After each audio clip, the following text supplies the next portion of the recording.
ക്ഷമ ഞാനൊരു 2 വരി പാട്ട് പാടും. പാടിക്കോ, ഞാൻ വേണ്ടാന്ന് പറഞ്ഞു. സംഗതിയൊന്നും ശരിയാണോന്നില്ല. അത് 82 ഇറങ്ങിയ ഒരു പാട്ടാണ്. ഇപ്പോഴും ആ പാട്ട് വലിയ ഹിറ്റാണ്. ഇപ്പോഴത്തെ ചെറുപ്പക്കാർക്കും അവർ പാടിക്കൊണ്ട് നടക്കുന്ന ഒരു പാട്ടാണ്. പാട്ട് നിങ്ങൾ എൻ്റെ മുഖത്തേക്ക് നോക്കരുത്. ഓ നോക്കുന്നില്ല സഹോ. ശരി ആവട്ടെ. വെള്ളിച്ചില്ലും വിതറി വെള്ളി വീണ്. അപ്പം കുഴപ്പമില്ല. അപ്പോൾ ആ പാട്ട് വലിയ ഹിറ്റാണ്. ആ പാട്ടിനോടൊപ്പം തന്നെ അതിലെ നായിക നമ്മൾ ശ്രദ്ധിക്കപ്പെട്ട നായികയാണ് ദേവി. ആ ദേവി എവിടെയാണിപ്പോൾ? അതാണ് നമ്മൾ ചർച്ച ചെയ്യുന്നത്. കാരണം അത് ചർച്ച ചെയ്യാനൊരു കാരണമുണ്ട്.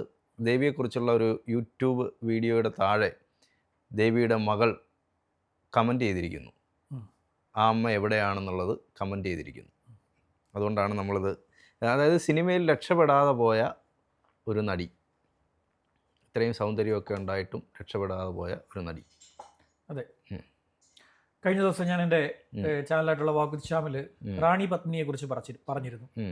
റാണി പത്മിനിയെ കുറിച്ച് പറഞ്ഞതിന് തൊട്ട് പിന്നാലെ ഒട്ടനവധി പേർ എനിക്ക് മെസ്സേജ് അയച്ചു. ഓരോ നടിമാരുടെ പേര് അയച്ചു തന്നിട്ട് ഇവർക്ക് എന്ത് സംഭവിച്ചു എന്ന് നിങ്ങൾ അന്വേഷിച്ച് നോക്കിയിട്ട് പറയാമോ എന്ന് പറഞ്ഞു. ഞാൻ അന്നേരം ആലോചിച്ചു, ഒരു സിനിമയിൽ മാത്രം മുഖം കാണിച്ച് ഈ പറയുന്ന പോലെ ഈ താരപ്രൗഢിൽ നിന്നൊക്കെ മറഞ്ഞു പോയ എത്രയോ നായികമാർ, എത്രയധികം നായികമാർ. എന്തിനാ നമ്മുടെ വന്ദനത്തിലെ നായികയെ കുറിച്ച് വരെ എന്നോട് ചോദിച്ചു. അവരെ കുറിച്ച് നിങ്ങളൊരു സ്റ്റോറി ചെയ്യൂ, അവരിപ്പോൾ എന്ത് ചെയ്യുന്നു എന്ന് പറയൂ. രക്ഷപ്പെട്ടു പോയവരുമുണ്ട്. എന്നാൽ ഇല്ലായ്മകളിലേക്ക് വലിച്ചെറിയപ്പെട്ട, ഒരു സിനിമയുടെ ആവശ്യത്തിന് വേണ്ടി മാത്രം ഉപയോഗിക്കപ്പെട്ട് വലിച്ചെറിയപ്പെട്ട ധാരാളം സ്ത്രീകളുണ്ട്, ഒരുപാട് സ്ത്രീകളുണ്ട്. ആ സ്ത്രീകളാണ് ആ എണ്ണത്തിൽ കൂടുതൽ. പുരുഷന്മാർ പിന്നീട് സിനിമയൊക്കെ വിട്ടുപോയെങ്കിലും മറ്റെന്തെങ്കിലും ജോലി ചെയ്ത് ജീവിച്ചവരുണ്ട്. പക്ഷേ സിനിമയുടെ ഈ പറയുന്ന നിറത്തിൽ നിന്നൊക്കെ വലിച്ചെറിഞ്ഞ് അഴുക്കുചാലിലേക്കൊക്കെ എറിയപ്പെട്ടു പോയ ഒട്ടനവധി സ്ത്രീകളുണ്ട്. അങ്ങനെ കഷ്ടതയിലേക്ക് വീണുപോയ ആ കൂട്ടത്തിൽ ഒരാളാണ് ദേവി ബാല എന്നാണ് കഴിഞ്ഞ ദിവസത്തെ കഴിഞ്ഞ മാസമാണ് ഈ കമന്റ് വന്നതെന്നാണ് മനസ്സിലാക്കുന്നത്. ഇതിന്റെ സ്ക്രീൻഷോട്ട് വ്യാപകമായി പ്രചരിക്കുന്നുണ്ട്. ഒരു ദേവി ബാല അഭിനയിച്ച ഒരു തമിഴ് സിനിമയുടെ ചിത്രത്തിന്റെ കമന്റ് ബോക്സിൽ, യൂട്യൂബിൽ കിടക്കുന്ന കമന്റ് ബോക്സിന് താഴെ ഒരു കമന്റ് വന്നിരിക്കുകയാണ്. ഈ ചിത്രത്തിൽ അഭിനയിച്ചിരിക്കുന്ന ദേവി ബാല എൻ്റെ അമ്മയാണ്. എൻ്റെ അമ്മ ഇപ്പോൾ മധുരയിൽ ഒരു ഫോട്ടോസ്റ്റാറ്റ് കടയിൽ ജീവനക്കാരിയാണ് എന്നാണ് ഈ പറയുന്ന മകൾ എന്ന് അവകാശപ്പെട്ട ആ അക്കൗണ്ടിന്റെ ഉടമ കമന്റായി പറഞ്ഞിരിക്കുന്നത്. അതിന്റെ താഴെ ധാരാളം കമന്റുകൾ വന്നിരിക്കുന്നു. മധുരയിൽ ഈ കുട്ടി പറയുന്ന സംഭവം ശരിയാണ്, ഞങ്ങൾ പലരും ഇത് കണ്ടിട്ടുണ്ട്, ദേവി ബാലയെ ഞങ്ങൾ അവിടെ വെച്ച് കണ്ടിട്ടുണ്ട്, ദേവി ബാലയെ അല്ലേ സിനിമയിൽ അഭിനയിച്ചിട്ടില്ല എന്ന ചോദ്യത്തിന് അവർ മറുപടി പറയാൻ തയ്യാറാകുന്നില്ല എന്ന രീതിയിൽ അവർ ഒഴിഞ്ഞു മാറിക്കൊണ്ടേയിരിക്കുന്നു എന്നൊക്കെയാണ് പറഞ്ഞുകൊണ്ടിരിക്കുന്നത്. അപ്പോൾ അത്ര സുന്ദരിയായിട്ടുള്ള ഒരു നടി ഒരു കാലഘട്ടത്തിൽ വന്ന് ഇപ്പോഴും ഞാൻ ജോണേട്ടൻ പറഞ്ഞ പോലെ ആ പാട്ട് വളരെ പ്രസക്തമാണ്. ഒട്ടനവധി പേർ ആ പാട്ട് കേൾക്കാറുണ്ട്. ചിലപ്പോഴൊക്കെ കുട്ടികളൊക്കെ ഈ അസോസിയേഷന്റെ ഒക്കെ പരിപാടികളിൽ അതിൽ അഭിനയിക്കാൻ വേണ്ടി കുട്ടികൾ എടുക്കുന്നുണ്ട്. ഇപ്പോൾ പലരും അതിന്റെ റീലുകൾ ചെയ്യുന്നുണ്ട്. പക്ഷെ ആ പാട്ടിൽ അഭിനയിച്ച ബിച്ചു തിരുമലയും എ.ടി. ഉമ്മറും ചേർന്ന് തയ്യാറാക്കിയ ഗാനമാണത്. ആ ടീമാണ് തയ്യാറാക്കിയിരുന്നത്. വെള്ളിച്ചില്ലും എന്നാണ് ഞാനത് കണ്ടുപിടിക്കുന്നത്. വിതറി പൊരുനിര ചിതറും കാട്ടരുവി പറയാമോ എന്നൊക്കെ ആ ഗാനം ഇപ്പോൾ ഒരുപാട് പേർ റീൽ ചെയ്യുന്നുണ്ട്. ഇൻസ്റ്റയിലൊക്കെ ഒരുപാട് പേരുടെ റീലുകൾ നമുക്ക് കാണാൻ സാധിക്കും. അപ്പൊ ആ ഗാനത്തിൽ അഭിനയിച്ച ആ നടി ഇന്ന് മലയാള സിനിമയുമായി യാതൊരു ബന്ധമില്ലാതെ, സിനിമയെന്നല്ല മലയാളമെന്നല്ല ഒരു സിനിമയുമായും ബന്ധമില്ലാതെ ജീവിക്കുന്നു എന്നാണ് ആ കുട്ടിയുടെ കമന്റിൽ നിന്നും നമുക്ക് മനസ്സിലാക്കാൻ സാധിക്കുന്നത്. യഥാർത്ഥത്തിൽ ഇവരൊരു ആന്ധ്ര സ്വദേശിയാണ്. ദേവി ബാല ഒരു ആന്ധ്ര സ്വദേശിയാണ്.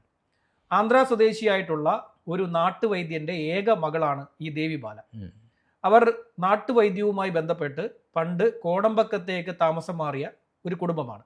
കോടമ്പക്കം എന്ന് പറയുന്ന സിനിമയുടെ ഒരു കേന്ദ്രമായി പ്രവർത്തിക്കുന്ന കാലഘട്ടത്തിലാണ് ഈ നാട്ടുവൈദ്യൻ സ്വന്തം കുടുംബമായി കോടമ്പക്കത്തേക്ക് താമസം മാറുന്നത്. ഇദ്ദേഹം വളരെ വലിയ ഒരു സിനിമാ പ്രേമിയായിരുന്നു. മകളെ സിനിമയിൽ എത്തിക്കണം എന്നുള്ളതായിരുന്നു ഇദ്ദേഹത്തിന്റെ ഏറ്റവും വലിയ ആവശ്യം. അപ്പൊ ഈ ഫിലിം ജേർണലിസ്റ്റുകളെയൊക്കെ വിളിച്ചു വരുത്തി ദേവി ബാലയുടെ ചിത്രം പകർത്തുകയും അത് സിനിമാ വാരികകളിലൊക്കെ തന്നെ അച്ചടിച്ച് വരികയും ഒക്കെ ചെയ്തു. പക്ഷെ ആരും തന്നെ ഈ കുട്ടിക്ക് അവസരം അന്ന് കൊടുത്തില്ല. കാരണം ചെറിയ കുട്ടിയാണ്, 13 വയസ്സ് മാത്രം പ്രായമുള്ള ദേവി ബാലയ്ക്ക് അവസരം നൽകാൻ അന്ന് തയ്യാറായില്ല. ഒടുവിൽ IV ശശിയുടെ ഇനിയും പുഴ ഒഴുകും എന്ന് പറയുന്നത് എനിക്കും വെള്ളി വീണു കേട്ടോ. നിങ്ങൾ പാട്ടിൽ വെള്ളി വീണപ്പോൾ എനിക്ക് വാക്കിൽ വെള്ളി വീണു. രണ്ടാമത് പാടാൻ എനിക്ക് അവസരം തന്നില്ല, സാരമില്ല. അല്ല, അത് പാടിക്കോളൂ. അപ്പോൾ ഇനിയും പുഴ ഒഴുകുമെന്ന് പറയുന്ന 1981 IV ശശിയുടെ ചിത്രത്തിൽ ഈ കുട്ടി അഭിനയിച്ചിട്ടുണ്ട്. പക്ഷെ IV ശശി പോലും തിരിച്ചറിഞ്ഞില്ല ഈ കുട്ടിയാണ് അതെന്നുള്ളത്. സോമന്റെയും വിധുബാലയുടെയും മകളായിട്ടാണ് അന്ന് ദേവി ബാല അഭിനയിച്ചത് 81. 82 ബ്ലൂ ലെഗൂൺ എന്ന് പറയുന്ന ഇംഗ്ലീഷ് സിനിമയെ അടിസ്ഥാനപ്പെടുത്തിക്കൊണ്ട് ജോൺ ബോൾ IV ശശിക്ക് വേണ്ടി ഇണ എന്ന് പറയുന്ന ഈ സിനിമ തയ്യാറാക്കുന്നത്. അപ്പോ ബേബി സുമതിയാണ് ആദ്യം ഒരു കാസ്റ്റ് ചെയ്തത്. ഇണയിലെ നായികയായി മാസ്റ്റർ രഘുവിനെയും അതുപോലെ തന്നെ ബേബി ബാലയല്ല, ബേബി സുമതിയെ കാസ്റ്റ് ചെയ്തു. അങ്ങനെ ഇരിക്കുമ്പോൾ IV ശശിക്ക് അതിനോടൊരു തൃപ്തി വരുന്നില്ല. കാരണം വശ്യതയുള്ള കണ്ണുകൾ ഉണ്ടായിരിക്കണം, സുന്ദരിയായിരിക്കണം, പ്രായത്തിൻ്റെതായിട്ടുള്ള വിഹുലതകൾ, പ്രണയത്തിന്റെ വിഹുലതകൾ ഉണ്ടായിരിക്കണം, അങ്ങനെയൊക്കെയുള്ള കൗമാരക്കാരി ആവുകയും വേണം. എസ്റ്റാബ്ലിഷ്ഡ് ആയിട്ടുള്ള ഒരു നടി വേണ്ട എന്നുള്ളതായിരുന്നു IV ശശിയുടെ കാഴ്ചപ്പാട്. ഈ ക്ലാസ്മേറ്റ്സ് എടുക്കുമ്പോഴും ഇതുപോലെയായിരുന്നു.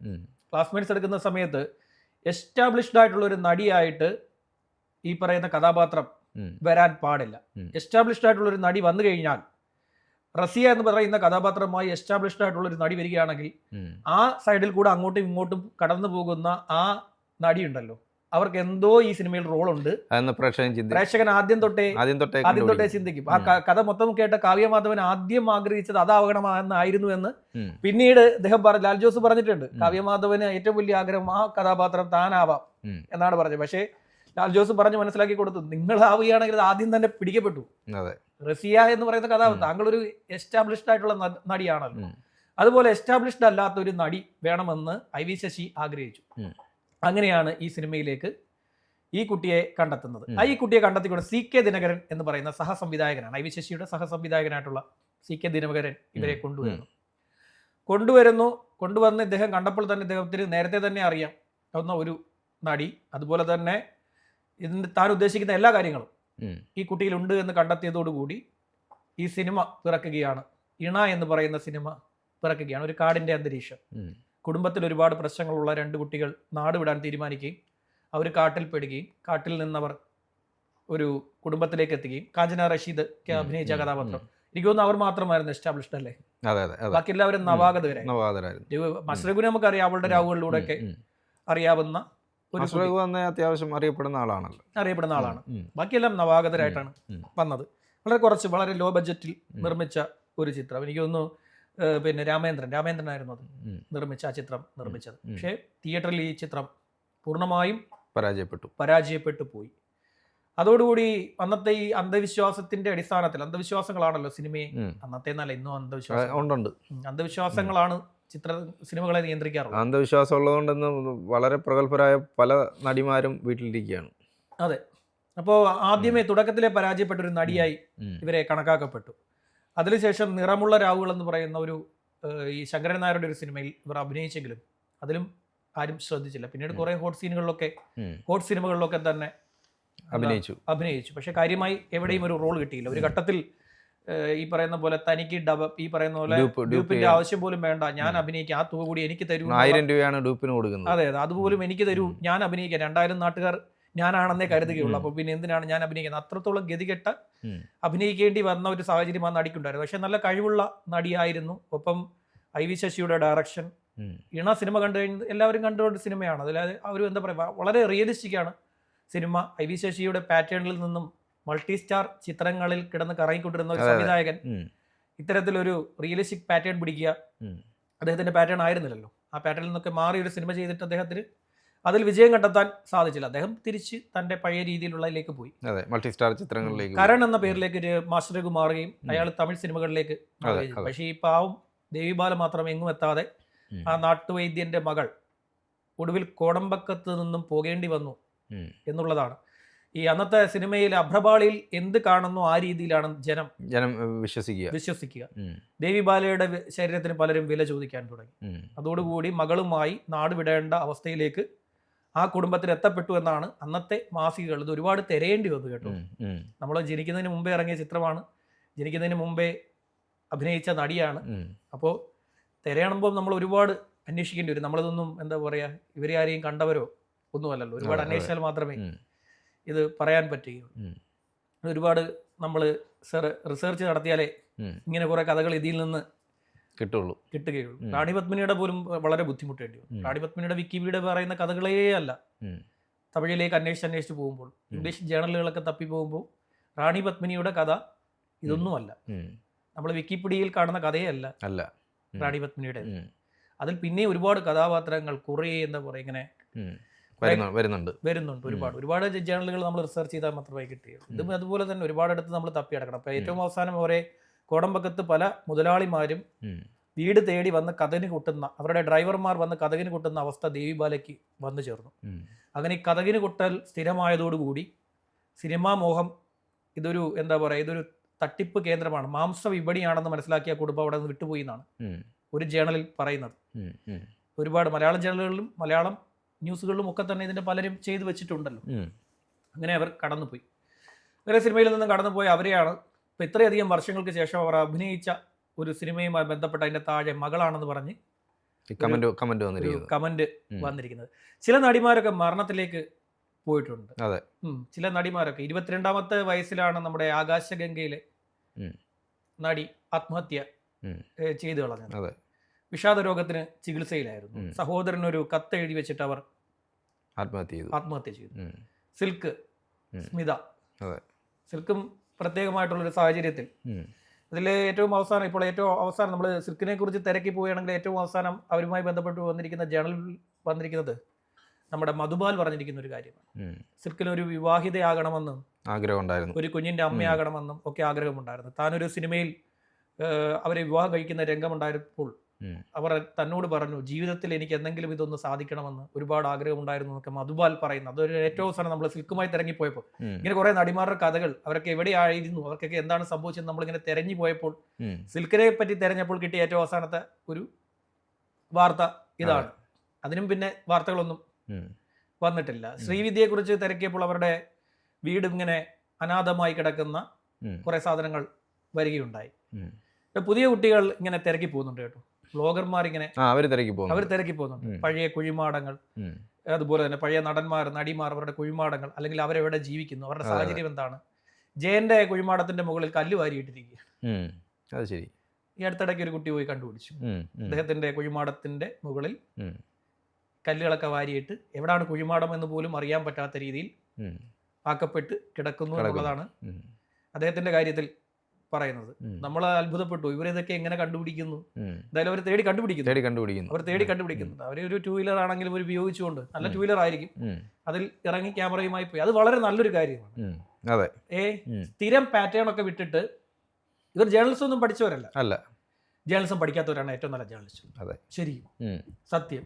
ഈ സാധനം പഠിച്ചു കഴിഞ്ഞാൽ അങ്ങനെ ചെയ്തുകൂടാ, ഇങ്ങനെ ചെയ്തുകൂടാ, ആ ഫ്രെയിമിനകത്ത് നിന്നേ ചിന്തിക്കുള്ളൂ. ആ ഫ്രെയിമിൽ നിന്ന് ഞാൻ അങ്ങനെ ചെയ്യാൻ പറ്റില്ലല്ലോ, ഇങ്ങനെ ചെയ്യാൻ പറ്റില്ലല്ലോ, അത് മറ്റേ ഇതുപോലെ പ്രവർത്തിക്കാൻ അങ്ങനെ ഒരു കാര്യം ചെയ്യാൻ പാടില്ലല്ലോ. ഇതെല്ലാം പഠിച്ചു വെച്ച് കഴിഞ്ഞാൽ ഒരു കുഴപ്പമില്ലാത്ത ഒരു മനുഷ്യൻ ഞാൻ ജേർണലിസ്റ്റ് ആണെന്ന് ചിന്തിച്ചങ്ങ് ഇറങ്ങുകയാണെങ്കിൽ അയാൾ ഒരുപാട് കാര്യങ്ങൾ കണ്ടുപിടിക്കും.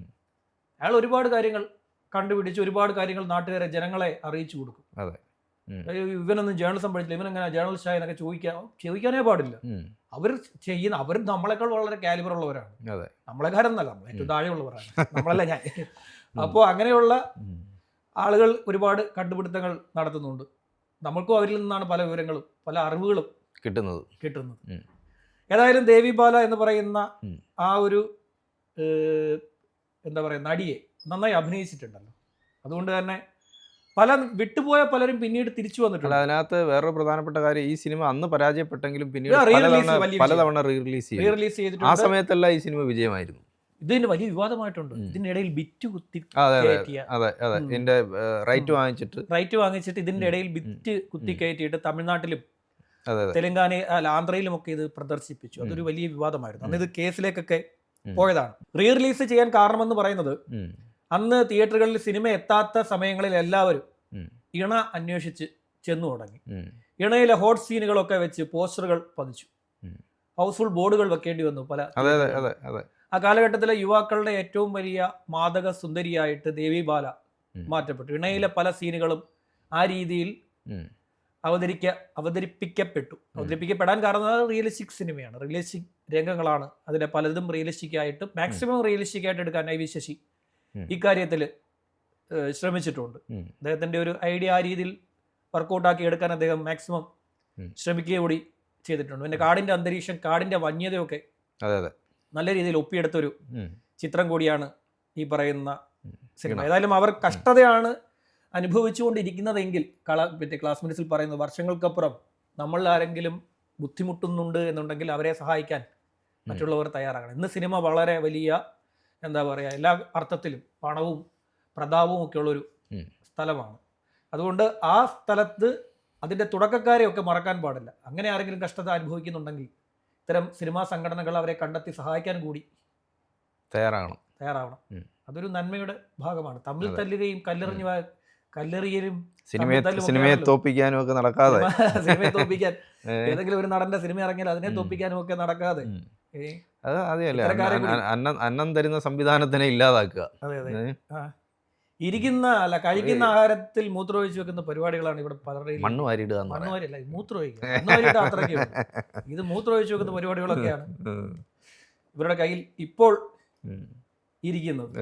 പറ്റുമെങ്കിൽ ഇവരൊക്കെ ചെന്ന് ചില സിനിമകളിലൊക്കെ പൂജാ ചടങ്ങിലെ വിളക്കിൽ മൂത്രമൊഴിക്കാൻ വേണം എങ്കിലും ഇവരൊക്കെ തയ്യാറാകും. അത്രത്തോളം. ഏതായാലും അതിനേക്കായി നല്ലത് ഇത്തരം ആളുകളെ സഹായിക്കുക. ശരി.